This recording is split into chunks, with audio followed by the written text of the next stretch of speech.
biscuit? Go on, have two, I have. Oh, I'm practically running on fumes at the moment. My nan's ill and I have to look after my foster brother and, well, because she's ill and I don't know whether I'm coming or going and I start university next week. I know, me at university. Who'd have thought it? Well, not me, that's for sure. If I'd known what I could do with my life, I'd have told him to sod off years ago. Well, then there's Ashley and at least something good came out of it. He's doing really well at school. He got all his stars this week. From the start.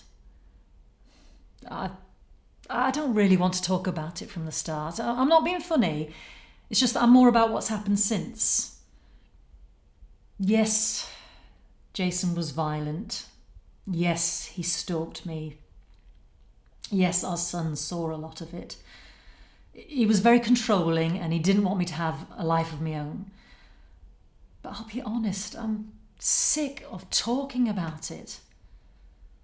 In fact, that's a good place to start. Telling people.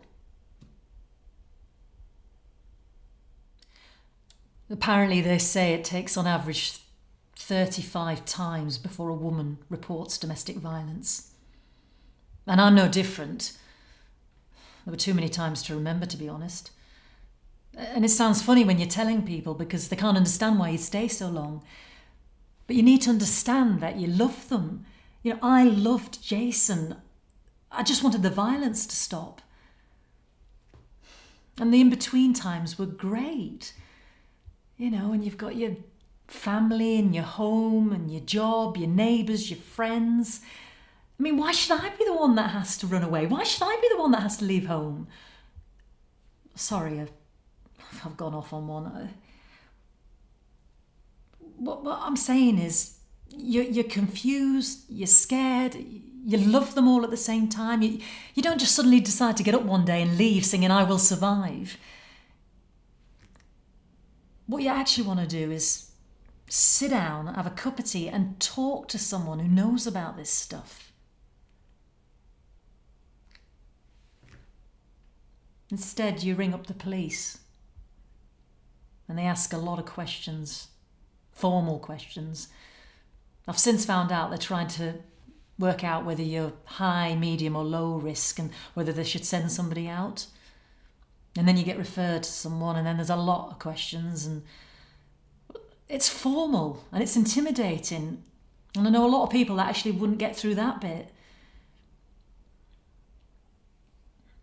Well, then it went all a bit mad and I really thought he was going to kill me and they sent somebody out and I just had to escape. I had to get away from me and my son. They took me to Octavia Court. The refuge was full and it's like a hostel for homeless people and that. And I was really scared, but I had to get away from him. Then I talked to people from Staying Put. They help people like me stay in their homes. Do you know, it was the first time I've actually talked to someone properly without all the questions. They took out an occupation order for me and they made Jason move out. And then when we came home, they changed all the locks and they fitted panic alarms. There was one by the phone and there was one I could wear around my neck and I could trigger it and it would record everything, you know, for evidence. Jason controlled everything, money the lot. So they gave us a mobile phone and, you know, money for my son for his dinner money and that. And for the first time I felt safe. Really safe. I can't even begin to describe what that feels like. And I went back to work. You see, when everything's kicking off around you, you just want things to be normal. You want those aspects of your life which are normal to stay like that, to remind you that you've got a life. Do you understand? One of the best things that happened was they helped me get support from my family. My sister Jen, she was brilliant. See, when things have happened and afterwards you have family and friends saying, oh, you know, it wasn't that bad. You know, you have them encouraging you to go back, like it wasn't a big deal.